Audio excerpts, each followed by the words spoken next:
छोटे भाई की छोटी बातों में फिर से आपका स्वागत है। इस समय जब समस्त विश्व जो है कोरोना से पीड़ित है, सामने एक सवाल उठता है कि या ये कोरोना क्या कोई दिव्य प्रकोप है या कोई अग्नि परीक्षा है, हमारे साथ क्या हो रहा है, पूरे मानव जाति विश्व के साथ क्या हो रहा है। जब कभी हम लोग अग्नि परीक्षा की बात करते हैं तो तुरंत याद आती है सीता जी का कि किस प्रकार उनकी अग्नि परीक्षा हुई थी और उसमें से अवश्य वो अव्वल निकली थी। इसी प्रकार जो अग्नि परीक्षा से पार हो चुके हैं और जगह भी देखने को मिलता है।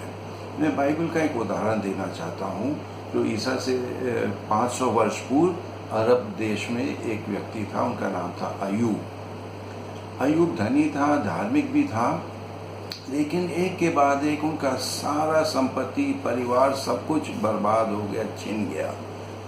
उसके बावजूद उन्होंने जो बयान दिया वो युग युगों तक गूंजता रहता है। उन्होंने कहा, मैं अपनी माता के गर्भ से निर्वस्त्र आया, धरती के गर्भ में मैं फिर से निर्वस्त्र ही जाऊंगा। ईश्वर ने दिया, ईश्वर ने वापस ले लिया, ईश्वर की स्तुति हो। देखिए क्या विश्वास, क्या धैर्य। इसलिए इस्लाम में भी, पाक कुरान शरीफ में भी उनको एक विशेष दर्जा दिया गया है। उनको कहा गया सबर ए अयूबी। सबर का अर्थ हम लोग समझते हैं जो सबर करता है, जिनके अंदर सहन शक्ति है। तो ऐसे हमारे सामने लोग हैं जो चाहे जितना भी उनके ऊपर कष्ट आया फिर भी उन्होंने आस्था नहीं छोड़ा। लेकिन आज की तारीख में हो सकता है इसका लाभ उठाने के लिए कुछ धर्म गुरु कहने लगे हैं कि ये जो प्रकोप आया है ये हम लोगों के पापों का फल है। दुनिया पाप में डूबा है, इसलिए पछताओ, अपने गलतियों से दूर हटो, पछताओ, मेरी शरण में आओ। ठीक विपरीत जो कुछ नास्तिक सोच के हैं वो लोग कहते हैं क्या बात कर रहे हो, मंदिर बंद, मस्जिद बंद, गिरजा बंद, गुरुद्वारा बंद। अरे भाई तेरा भगवान कहाँ है? तेरा भगवान वायरस के सामने टिक नहीं पाया, वो भाग गया। मुझको लगता है कि इन दो हदों के बीच में कहीं सत्य है। देखिए प्रकोप और इस तरह की चीजें युग युगों से आता रहा है। यदि हम प्राकृतिक प्रकोप देखते हैं तो सुनामी है, ज्वालामुखी है, ऐसे होते रहते हैं। कुछ मानव के बनाए हुए प्रकोप होते हैं। जैसे हाल में आपने देखा विशाखापट्टनम में, वहाँ गैस का रिसाव हुआ था, कितने लोग मरे थे। उससे पहले भोपाल में हुआ और उससे पहले रूस के चेरनोबिल में हुआ। तो कुछ मानव की गलतियों से होता है, कुछ प्रकृति से होता है, कुछ ऐसे हैं जो इंसान अपनी महत्वाकांक्षा के कारण दूसरों के ऊपर जुल्म करता है। उदाहरण के तौर पे सबसे मशहूर है तानाशाह हिटलर, जिनके तानाशाही और हमले से न जाने कितने लाखों लाख करोड़ लोग मर गए थे। कितना एक पूरे कॉन्टिनेंट यूरोप पूरा बर्बाद हो गया था। और कुछ ऐसे भी हैं जो आज की तारीख में कोरोना है, जो एक रहस्य बना हुआ है।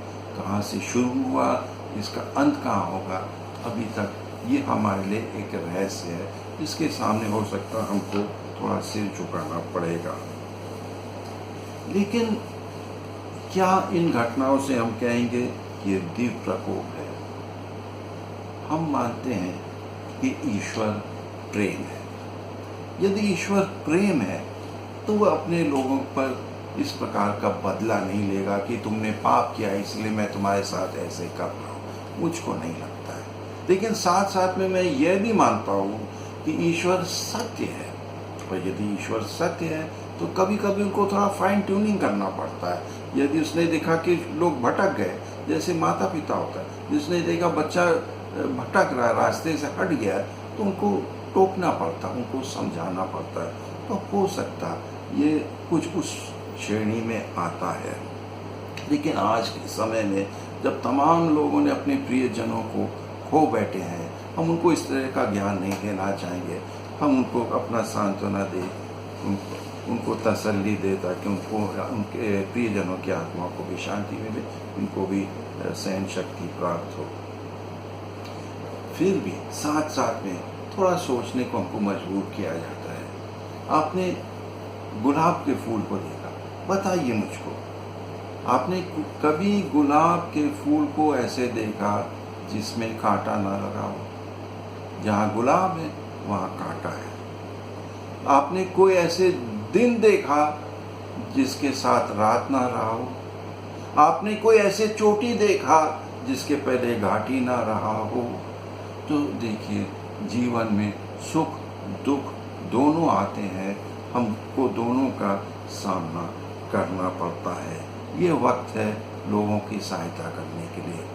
लेकिन हो सकता हमारे बीच में कुछ ऐसे भी हैं जो कहते हैं मैं खुद लाचार हूँ, मैं परेशान हूँ, मैं दूसरों की क्या सहायता कर सकता हूँ। तो मैं उनको ये बात बताना चाहूँगा। एक ऐसे व्यक्ति था, वो रोता रहा, वो कहता मेरे पास मेरे पैरों के लिए जूते नहीं है। वो रोता रहा कब तक, कि उनके पास इनके पैरों के लिए जूते नहीं है। कब तक ऐसे रोता? जब तक उन्होंने उसको नहीं देखा जिनके पैर ही नहीं थे। याद हमेशा रखें, यदि मैं मजबूर हूँ, लाचार हूँ, तो मुझसे भी और भी कोई हो सकता है, गिरे व्यक्ति होंगे जिनको मेरी सहायता की आवश्यकता है। इसीलिए विश्व प्रसिद्ध मदर टेरेसा ने कहा, अपनी भरपूरता से ना दो। यदि कोई बड़ा उद्योगपति करोड़ों रुपए देता है, वो अपनी भरपूरता से दे रहा है। लेकिन मदर टेरेसा ने बहुत अच्छी बात कही। उन्होंने कहा, उनमें से दो जो तुमको चूभता है। जो जब हम करते हैं या देते हैं तो मुझको लगता है कि मेरे में से कुछ निकल के गया है। और एक अंतिम बात मैं कहूँगा, हर सिक्के के दो पहलू हैं। हाँ, कष्ट इन दिनों में है, लेकिन ये भी देखिए, इन दिनों में जिस पुलिस को हम लोग गाली देते हैं, वो भी रहमदिली निकले हैं।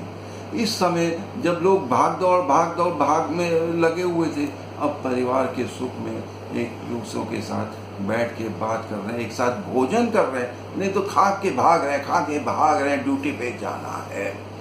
उसी तरह तमाम लोग जो संवेदनहीन थे, उन्होंने दिल खोल करके, छप्पड़ फाड़ के उन्होंने लोगों को की सहायता करने बाहर निकले हैं। और सोचिए, हम लोग प्रदूषण कहते रहते हैं, लेकिन आज की तारीख में नीले गगन देखने को मिल रहा है। इतना तक कि मैदानी इलाके से हिमालय पर्वत की चमक हमको देखने को मिल रही है। जो चिड़िया हम लोग कह रहे गौरैया कहाँ गया, बुलबुल कहाँ गया, अब उन चिड़ियों की चूं चूं की आवाज़ हमारे सामने आ रही है।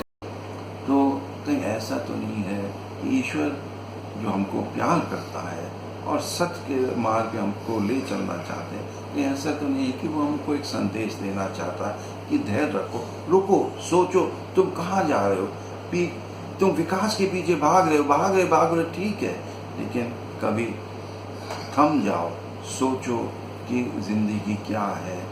मुझ पे विश्वास रखो, अपने आस्था बनाए रखो, और अवश्य आप भी सुख के दिन देखेंगे।